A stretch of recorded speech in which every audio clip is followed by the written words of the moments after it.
quick shareholder update for New World Solutions and dialMKT. My name is Jack Marks, CEO of dialMKT Corp.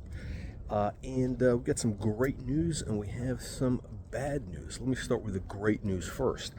dialMKT had its first month of meaningful revenues in December. We exited December at a run rate of 6 figures. And I believe we're going to hit a 7-figure run rate sometime by within, I would say, the next 6 to 8 months. So sometime by July, September of 25, we'll be, I think dialMKT should be doing $2 to $5 million in annualized revenues. I gave you the game plan for that at our last, I think, was it the presentation or some tweets I may have put out, but this is all, by the way, organic growth. I believe the stock would be trading at 10 cents, or actually north of 10 cents if the stock was trading today. That's right. Now, why is the stock not trading today? Well, it's been halted. That's right, the stock has been halted by the CSE. That's where the stock trades, Canadian Securities Exchange, by this gentleman named Mark Faulkner, who is the head of regulations. Now, why did he halt the stock? That's a very interesting question. Now, they're going to come up with the reasons, but in my opinion, in the opinion of our legal counsel, who's, by the way, one of the top litigators in Canada, this was completely fraudulent and without basis. That's right. Let me repeat. There is no legal basis, no legitimate basis to the decision made by Mark Faulkner at the CSE to halt the stock, okay? It is complete fraud. Now, there was supposed to be a hearing set for January 15th, and today is January 21st, and there is no hearing. Why? Because the CSE at the last minute, they had to reschedule. They had to adjourn it. They had to adjourn the hearing for 2 weeks. Again, unilaterally, without consultation with our lawyers. Now, I'm going to get into all the details, but why did they postpone this hearing? Why do they not want the stock to trade? That's a very interesting question. I think there is a personal agenda. There is a personal vendetta by Mark Faulkner, who's the head regulator, which is, again, this is completely unheard of. This is like third world type shit, okay? What we're seeing with the CSE right now, we don't see on third world exchanges. In Bangladesh, they don't have this type of thing, okay? They have the rule of law. They have proper legal procedures. The CSE doesn't have this. And by the way, this Mark Faulkner and his boyfriend, Rob Therio, who run the regulations at the CSE, they're completely unsuitable. Let me use that word again. Unsuitable, unqualified to be regulators of any stock exchange, okay? None of them have a legal background. They never went to law school. They have no legal background, and they have, like, no financial background. Mark Faulkner, who's the guy, he's actually the most powerful man on the CSE, and the Canadian Exchange. The most powerful guy, because he could basically have a stock halted for, just personal reasons. Without, he can just, by diktat, okay, like Stalin, right? This Mark Faulkner, let me tell you about his background. By the way, you can Google him. You can look it up on LinkedIn, which is very easy to do. You can look up, Mark Faulkner or Rob Therio, and you're going to see that Mark Faulkner was basically, his main experience is being a motorcycle instructor. Now, again, I'm not making this up. He's basically a motorcycle teacher. I think he's actually a frustrated wannabe motorcycle cop. You know those guys who pull you over for, speeding a little bit over the limit, like, you're going, I don't know, 85 in a 70 zone when there's traffic going. They have to pull you over, and then, they have to, because they're on a power trip. You ever come across these guys? Listen, I'm all for law and order. I think, regulations are very important. The police are very important, okay? Without this, we would have total anarchy. We saw, like, happening in Portland and, all those third world Democrat-run cities during COVID, right? But here's the thing. What you have here is you have abuse of power. It's very easy for somebody in a position of power. They get on this power trip and, they think that they're the one, they're put into this position by, whoever puts them in. But then they get this feeling that they're the one who makes the law, and, they get this, they get drunk on it. Power is like one of the most corrupting forces out there. And just like a crooked cop who pulls people over for maybe going a little bit over speed limit, especially if they're black, right? And by the way, there is an element of racism and anti-Semitism involved with the CSE. I know that Canada does have a long tradition of these things. Okay, a long tradition, and we're going to get into some of those details later. But Mark Faulkner is really unqualified to be a regulator at the CSE, and especially, where am I going with this? Where am I going with this thing about Faulkner? It's not a personal issue, okay? It's really what it comes down to is his decision-making abilities in halting the stock. Okay, his decision-making abilities, his logic, his reasoning, his experience. It was all done without basis. He's completely unqualified to really, in my opinion, analyze any aspect of this. Again, he has zero legal background, okay? Zero. He's been a motorcycle teacher. This is his experience. He was a motorcycle teacher from some third-rate college I never heard of in Canada. And then he was a trading clerk at the TSX, the Toronto Stock Exchange. Now, a trading clerk is basically, that's a job I had when I was 16, except this was in the Commodity Futures Exchange, and I worked in the private sector. The TSX it's kind of like a public sector job almost. Okay, they take the lowest qualified people. The people who actually get hired by these exchanges are people who would not get hired by one of these investment banks. That's the reality. Okay, they're really, I hate to say this, but the people who work for the government generally are not the they don't take the best and the brightest. They don't take the most ambitious. They take people who want a safe path. I'm just telling you the truth. But we need people to run the government, so it's just different personalities. Now, this guy, he worked at the TSX as a trading clerk, and then I don't know how he gets hired to run regulations at the CSE when it starts up in 2003. Okay, now again, this was a desperado exchange. I think actually they do something very useful. I think there's a real place for what the CSE does if it's run properly. Again, he came in with zero experience in any type of real regulations. I think he was doing some sort of quantitative stuff with trading volumes, some stuff which is not related to analyzing a company, to seeing if it's qualified to be on an exchange, the people, etc., things like that. And this guy who works for him, Rob Therio, is another knucklehead. His background is as a failed salesman. He was, I think, a stockbroker at Edward Jones, and he was a cold caller at some insurance company, some bunch of nonsense. All of a sudden, he gets hired at the CSE also. Again, both of these guys have zero experience, zero legal experience, zero relevant financial experience. They're not CFAs. I think, what's his name? Faulkner doesn't even have an MBA. He doesn't have a law degree, no MBA, nothing. I mean, the guy is basically just some random guy that all of a sudden. Now, by the way, the board of directors of the CSE is, I think they're responsible for this. And by the way, there's going to be lawsuits. Okay, there are going to be lawsuits, and they are going to be on the hook because we're going to be filing lawsuits against the CSE. That's right. There's going to be a couple things. It could be class action, could be derivative action, could be a couple of other things filed in the U.S. And these Canadians, they think, they can't come after us. Well, I got good news for you. Okay, the U.S. federal courts have a long arm. That's right. There's a long arm, and I think we can get jurisdiction in. I'm not going to tell you which state, but it's a state that the CSE spends a lot of time in, and they solicit business in. Okay, and I think a federal judge will be inclined to give us jurisdiction to bring the lawsuit there.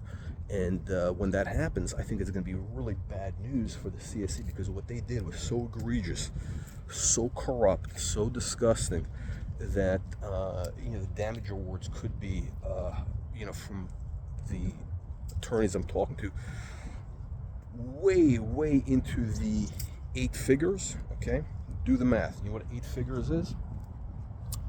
So anyway, let's get back to the situation at hand. Right now, New World Solutions, the stock has been halted. We don't know when it's going to trade. Now, here's the worst part. This is the worst part. Let me get to the worst part. So this is a company that's at a breakout point, and stock should be trading at 10 cents, but what they want to do is they want to destroy the company. So Mark Faulkner, let me tell you how smart this guy is, because again, this guy is obviously, he's a Nobel Prize winning economist.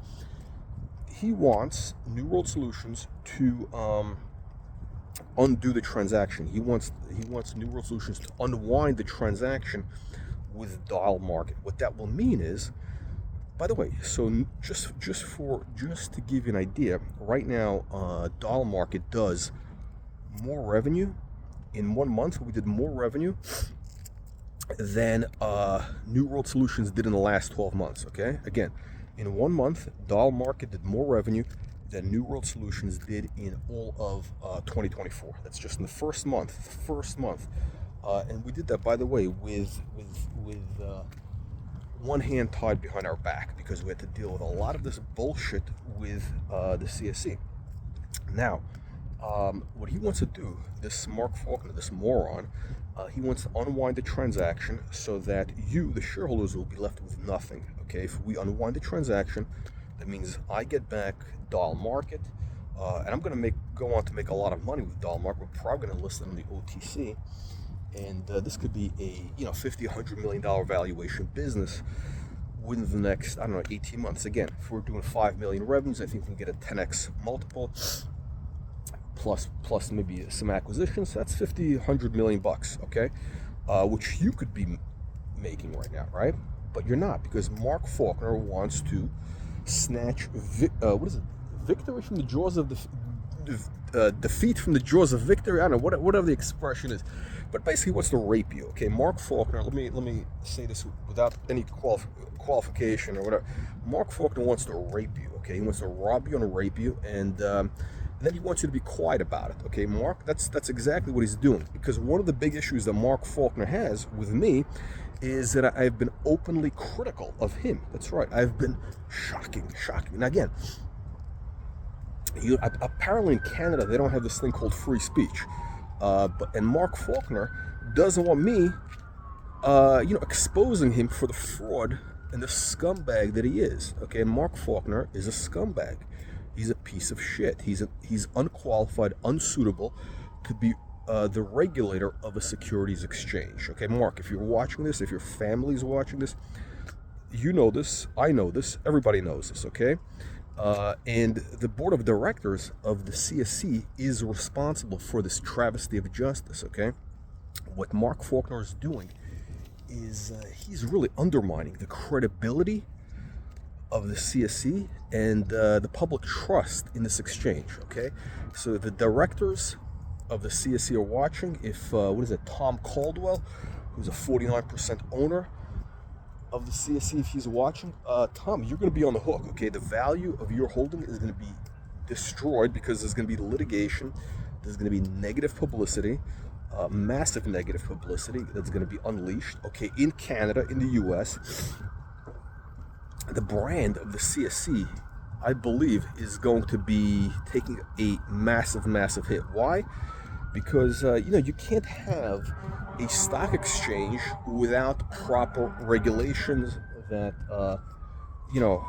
have any kind of basis or anything like that. And you can't have a situation where a regulator decides to take the law into their own hands, and because he has an issue with somebody, and the motivations for that, we're going to find out, but we do know that Faulkner has some associations with some of our competitors in this business, some people of very questionable character, okay?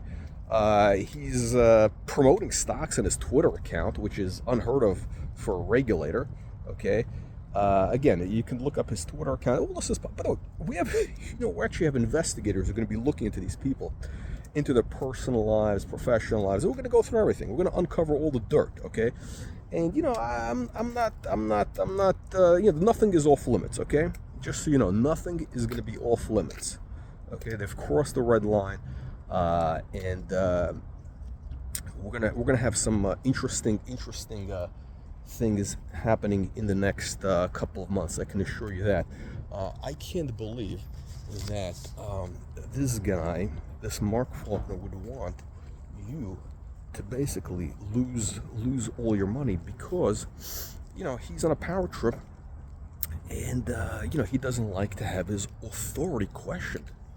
Can you imagine that? Now, what authority does he have? What is the basis for his authority? It's really interesting. I think we're gonna have to, during the, when we get into these lawsuits and the discovery and the depositions. That's right. There's gonna be depositions. We're gonna bring in what's his name? The CEO of the CSE. What's his name again? Richard, whatever his name. I don't know. Whatever. Dick. Okay, he's gonna be sitting for depositions. The directors will be sitting for depositions. And we're going to find out what qualifications does Mark Faulkner have to be a regulator? Why is he discriminating against New World Solutions, Jack Marks? And by the way, what's interesting is I think, again, just maybe I'm a little bit biased, but I don't think there's anybody in the history of the Canadian Exchange, the CSE, that's created more value, more shareholder value than yours truly. Okay, I mean, I've helped, dozens of companies in the CSE just in the last couple of years, increase their value by, triple digits, quadruple digits. These companies have raised, I think with the CSE companies have over $1 billion easily. Over $1 billion easily, which has gone to, helping create jobs in Canada, helping create growth in Canada, and all as a result of essentially my efforts in getting those companies better exposure in the financial community, helping their story get understood, and helping them achieve a fair value based on their growth trajectory. Okay, and those companies again have created hundreds of jobs, have created billions of dollars in value for investors. What has Mark Faulkner done in his whole life besides riding a motorcycle and going to hockey games or whatever he does? And he's probably going to be looking to collect a healthy pension from the CSE. Essentially, he's a professional parasite. Okay, this man is a professional parasite who was boll-weevilled. You like that word, boll-weevilled? His way into the CSE, where he could basically be judge, jury, executioner without any oversight. There is no oversight, and I think that is a liability for the directors of the CSE. What is the oversight for this guy Faulkner? Who's looking at what he's doing? You got some what's her name? Tracy Stern, I think, who's the head of legal. I don't know what her role is. I have no idea. But apparently this guy is running wild, halting stocks, destroying value. Let me repeat again. New World Solutions should be right now trading, I believe, at north of 10 cents a share. Okay, at the time the stock was halted, it was I think it was it was starting to run to 3.5. Okay, and then all of a sudden, this is interesting. Just before it was halted, about 20 minutes before it was halted, the stock, there was some major sell orders came through, and the stock dropped to 2.5 cents. So I think it was 3.5, almost 4 cents. I mean, it started to run, and the stock dropped. I think that's probably some insider information. By the way, I think Faulkner's son is a stockbroker. We're going to be looking at his family connections, what conflicts of interest are. We already know there's conflicts of interest with Faulkner himself, okay, with his associations with other stock promoters, with his associations with companies, people of questionable character, which I think will bring the CSE into disrepute, as they say. Okay, and I think what is very, very interesting is that the timing of that trading halt. Okay, because by the way, I didn't even mention the fact that again, we have a long and documented series of interactions, paperwork back and forth, which indicates that Faulkner has a personal agenda. Okay, this is just a personal vendetta, where he basically wants to destroy my credibility. Okay, it's really insane. By the way, the stock was halted twice. Okay, the first time was halted because of this, bullshit he came up with, and then but he said, look, if you step down as chairman of the company, if Jack Marks steps down as chairman of the company, we'll let the stock trade until the hearing. I said, okay, fine. You know what? I want to look out for the shareholders. Okay, my interest is, what's in the best interest of all the shareholders. So I'll step down as chairman, pending the outcome of the hearing. Fine. So the stock gets unhalted, and that's when I put out the news that we have this online auction coming up, and this is going to be the first month of revenues, and the stock started to run. Okay, the stock started to run. Again, normally when a stock is halted and it gets unhalted, the stock just collapses, and that started to happen with New World. But once I put out the news, hey, we got we're going to have this auction coming up. This is going to be the first month of meaningful revenues, I believe. The stock started to move, and that's when Faulkner freaked out. Why? Because he realized, wow, he doesn't want this thing going up, because then it's going to make me look good. I mean, listen, there's an agenda. He's got a personal vendetta. Faulkner has a personal vendetta, which has been documented. Okay, this is not he's not acting out of some sort of interest of investor protection. Okay, he's going to be telling you it's all about investor protection. That's the word they like to use. It's investor protections. It's not. It's a personal vendetta.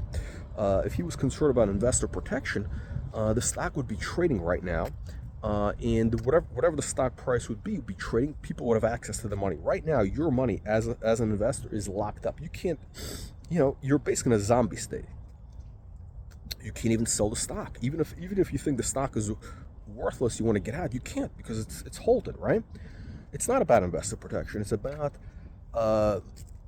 ruining. Basically, he wants to ruin my reputation. That's what Faulkner wants to do. He wants to, as a one-man, machine, he wants to do that. So, again, we agreed to me stepping down as the chairman, which obviously would make me look kind of bad, right? But of course, once we put out the news, the stock started to run. It went from like 2 cents to 3.5. It was going to go to 4. I think it was going to close at 5 cents that day. He halted the stock, and again, that was acting in bad faith. Okay, he acted in bad faith, because the reason I was willing to step down as chairman is so the stock could trade pending the outcome of the hearing, which was going to happen in January. Okay, and again, they acted in bad faith. Again, let me repeat: the CSE acted in bad faith. Now, Mark Faulkner was caught committing a fraud. That is why the CSE has replaced him. Again, last week, was it January 10th, whatever it was, on a Friday, 9 o'clock at night, my lawyer, 9 o'clock at night, Eastern time, my lawyer gets an email from the partner at a major Canadian law firm, who's basically been hired by the CSE's outside counsel. Okay, they've been hired as outside counsel because they realized that Faulkner committed a fraud. Okay, that's right, Faulkner committed a fraud. We have it documented. Okay, he submitted false evidence. The whole thing, it stinks. It has such a bad, corrupt stench. It's disgusting. It is disgusting. This guy should be in prison. If this guy was in the U.S., he'd be in prison. Okay, it's shocking what goes on in Canada. But I mean, this is worse than any type of third world bullshit. Okay, but again, he acted in bad faith. Number one is multiple examples. Number one is me stepping down as chairman. The deal was the stock would be trading pending the outcome of the hearing. He halted the stock again without any basis. He claims, the guy's promoting the stock. No, I'm allowed to say whatever I want. Again, the deal was I would step down as chairman and I would not be speaking for the company. I said those are my personal opinions. This video is all my personal opinion. Okay, I did not say at any moment that I'm talking on behalf of New World Solutions. I'm talking as Jack Marks, CEO of dialMKT. I'm a free man in a free country. We have Donald Trump as president, and I can say whatever I want, Mark Faulkner, okay? I can say whatever I want, and I will say whatever I want, okay? You're not going to tell me what to do, okay, when it comes to my free speech, okay? Now, you could tell me what to do when it comes to regulations on the CSE, as long as it's, legitimate, and although you have not acted in a legitimate way, in fact, you've acted in bad faith. Again, trading halt number one, last minute, last Friday, 9 o'clock at night, your lawyer, or this partner you brought in, he sends off a letter to my lawyer saying, oh, we have to adjourn the hearing for 2 more weeks, at least 2 more weeks, blah, blah, blah, and he comes up with something about the whatever, I'm saying bad things, I'm being not nice, in Canada, they're all about, nice, I'm saying not nice things about Faulkner and other people at the exchange. Oh, God forbid, somebody criticizes the exchange. By the way, the CSE, sorry, it's a little bit cold. My nose is running. I'm not doing drugs. I know some of you claim I'm doing drugs or something. Never done that in my life. Speaking of drugs, the CSE, just so you know, is basically drug dealers exchange. Okay. Now again, they're going to say, oh, you can't badmouth the CSE. That's against our policy. Well, okay, I'm giving fair criticism. By the way, I do believe there's a very serious place. There's a need for an exchange. Which has liquidity, which has, market support, which has legitimate regulations. And I think the CSE has a lot of potential. The problem is, again, it's become very corrupt with this guy. He's put the exchange into disrepute. Look, the CSE, the reputation of the CSE is this. Okay, these are the facts. Most people think it's the Canadian scam exchange. We ran a poll on Twitter, public poll. 75% of people agree that the Canadian exchange, it's an exchange full of scams. Okay, you have situations like this, stocks get halted and they become zombie stocks. Nobody hears anything about them again, and that ruins the credibility of the exchange and investor trust. It destroys investor trust. Mark Faulkner destroys investor trust, especially with these types of actions, what he's doing right now. Again, this personal vendetta to halt a stock, which should be trading at 10 cents right now. Again, in my opinion, based on the fundamentals, based on the breakout explosive growth of dollar market, this stock should be trading at 10 cents right now. Normally, that's what it would be doing. But no, he wanted to hold the stock to basically make me look bad, right? That's some crazy agenda that he has. Again, he's got some very interesting connections that we're going to be talking about. Again, I'm not going to talk about it here, but it's going to be exposed in the upcoming lawsuit that is pretty shocking. But the CSE essentially has a bad reputation because of a lot of the scam companies. And look, most of their money they've made by taking on companies that are essentially drug dealers. Okay, marijuana. Psychedelics. Now they get guys doing cocaine. I mean, you got companies manufacturing cocaine or whatever. And these are, by the way, federally. What is it? It's a federal. I think you can go to jail for that in the U.S. Right? I mean, you can't even deposit some of these stocks. You can't even deposit these stocks with a U.S. broker. That you can't. Because these companies that are in these business of selling narcotic substances,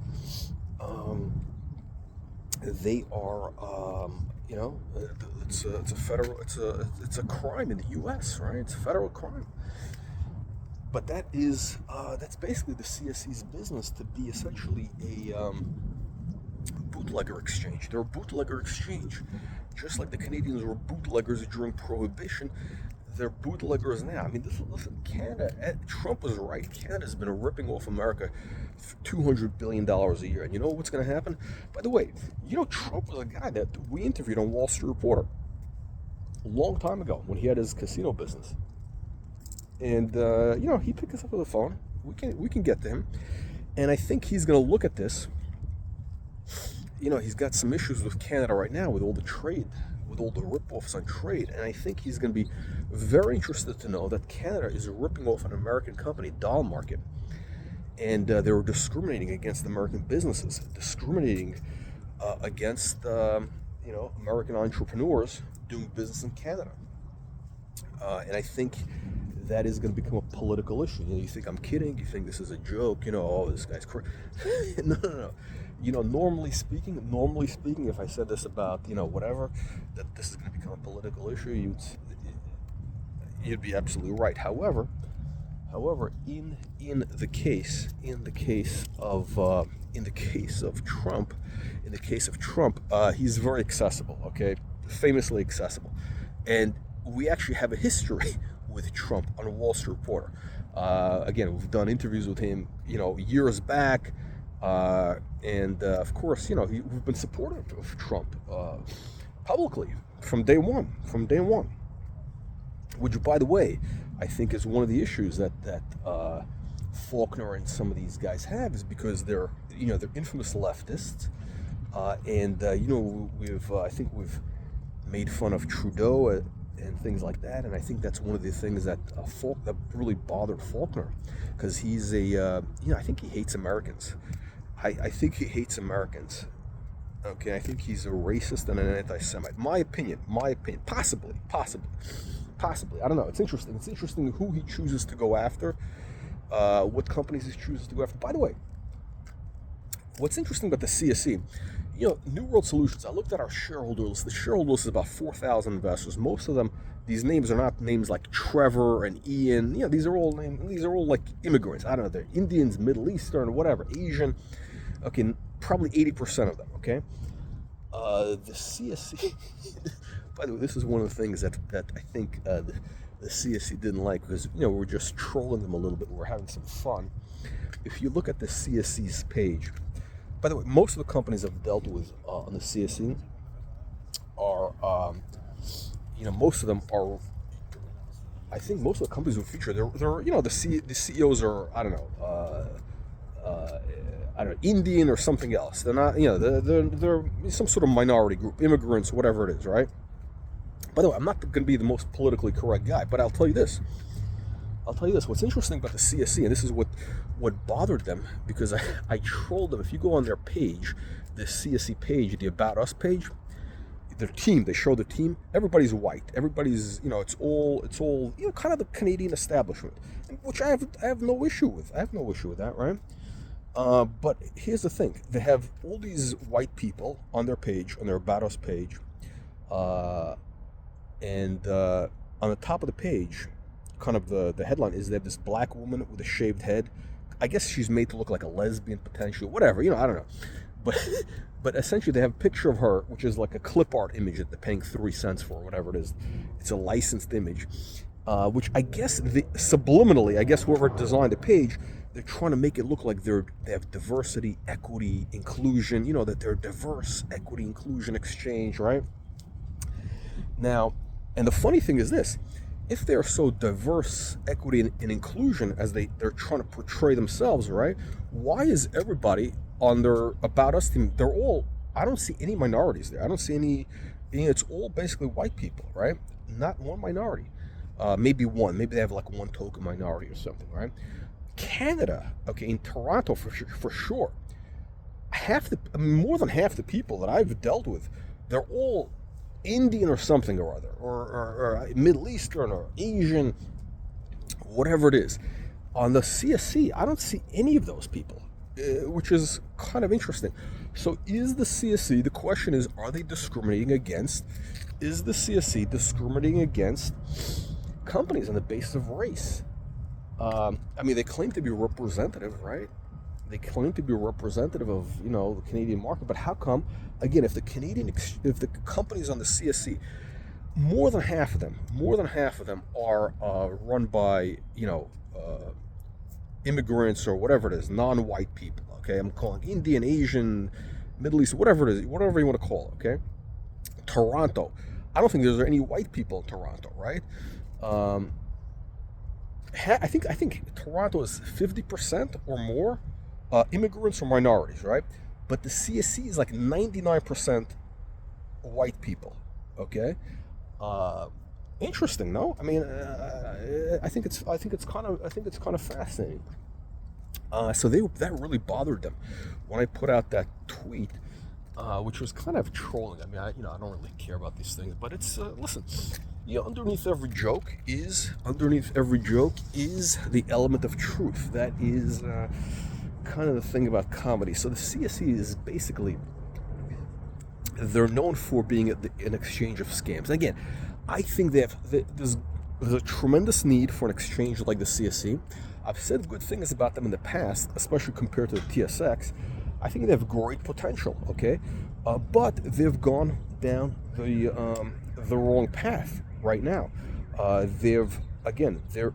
This guy Faulkner, I think this one person is going to ruin and destroy their reputation. Whatever reputation they have, now they're going to be seen as an exchange that is corrupt, that's betrayed the public trust, and it's going to, I think, be very bad for the capital markets. Because look, if I'm a CEO of a public company, right? I mean, this guy, what's his name?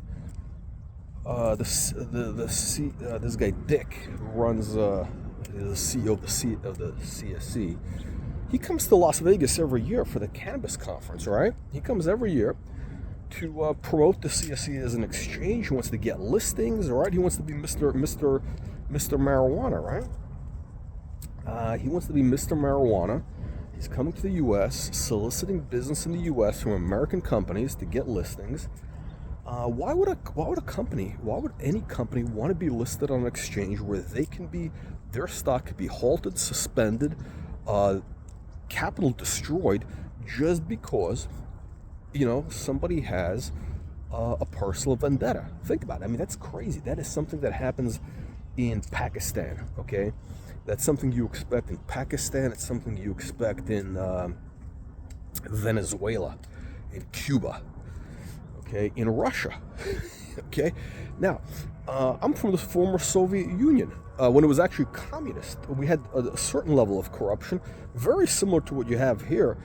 But, Russia today, under Putin, and by the way, I think Putin has done some great things for Russia. I mean, it would have been a total mess without him.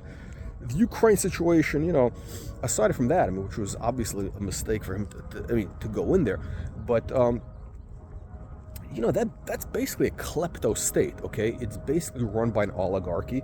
You have a certain group of people who are in, and they make up rules as they go along, right? If they don't like you, if they don't like you in Russia, they basically come up with some sort of thing saying, oh, you violated some fictional crime, and we're going to send you to prison for 30 years. That's what happened to Michael Khodorkovsky, the first guy.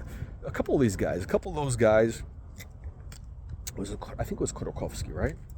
A few of these guys, they decided, because what happened, his mistake was, I think he decided to run for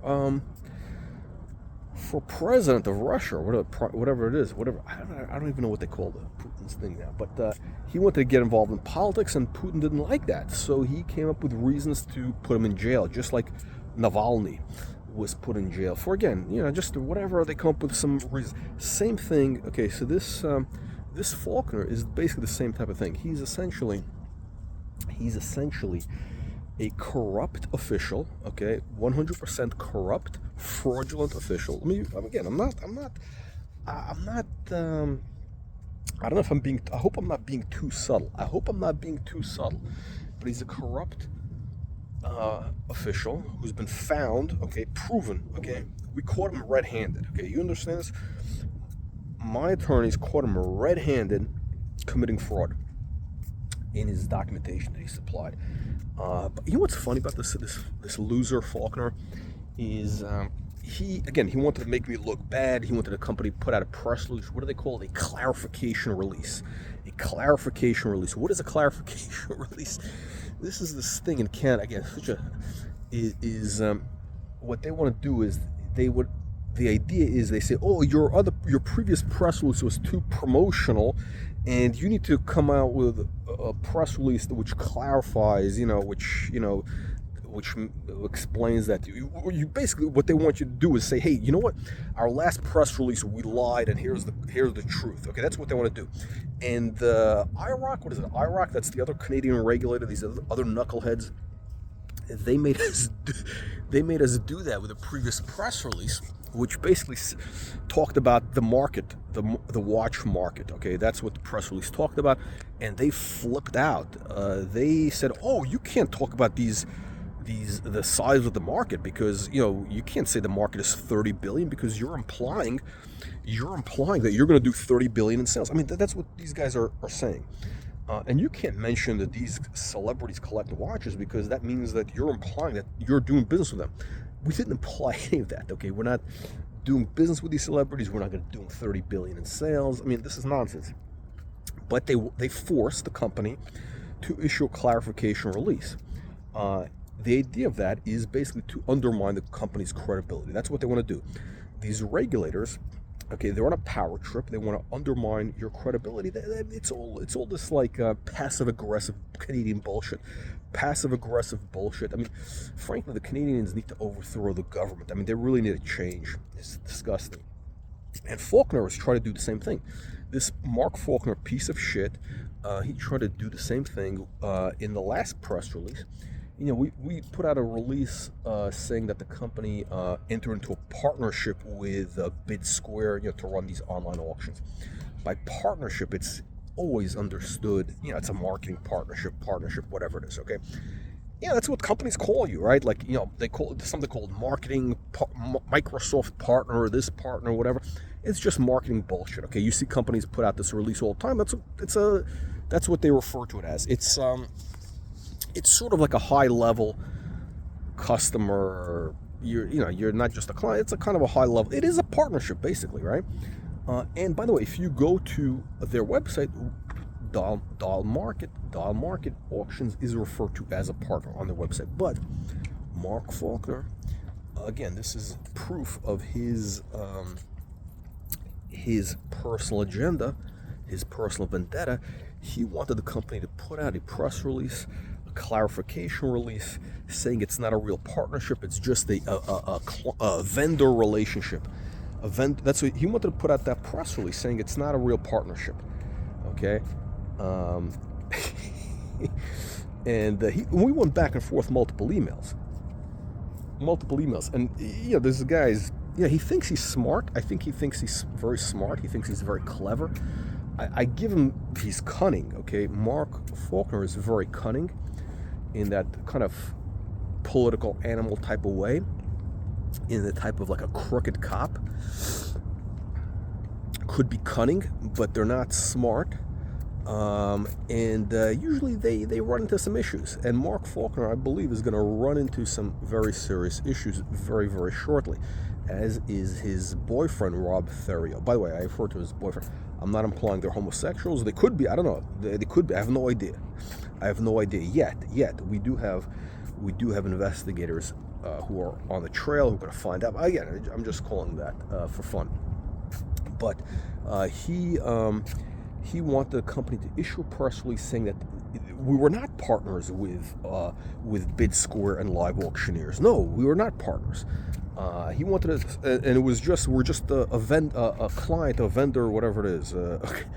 But if you look on the BidSquare platform, you look on Live Auctioneers, it's listed on the partners page. We're referred to everywhere as partners.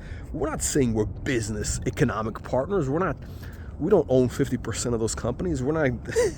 But that's what he was implying. Now, here's the thing, Mark Faulkner, to prove your discrimination, to prove that Mark Faulkner is discriminating, I have a whole bunch of press releases from issued by CSE listed companies, very, very similar, where they use the word partnership, okay? And you did not make those companies put out a clarification release. Only you wanted to do that with New World Solutions, with Jack Marks. Why? Because you have a personal vendetta with Jack Marks, okay?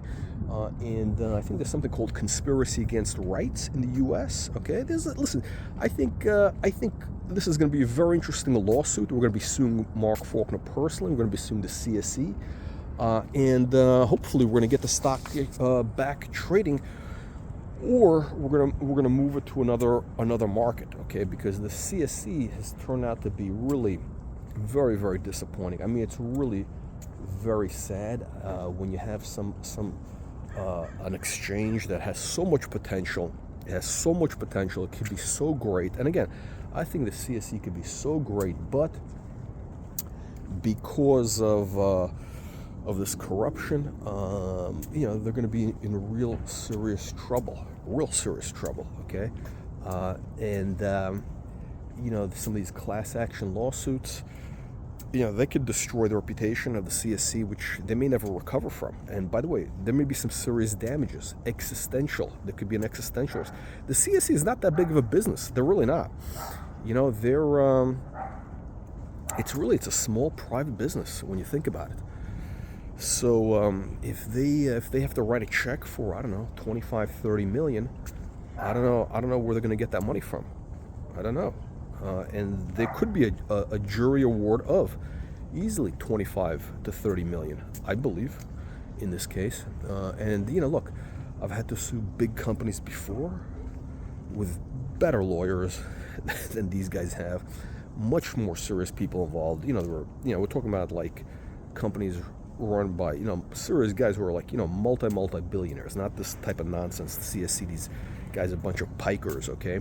But we have to sue real companies, and we got big settlements, okay? And this over here, I don't want a settlement. I want to go to a jury trial. I want to go to a jury trial because I think that's going to expose the truth, okay? And it might be very embarrassing for the CSC officials.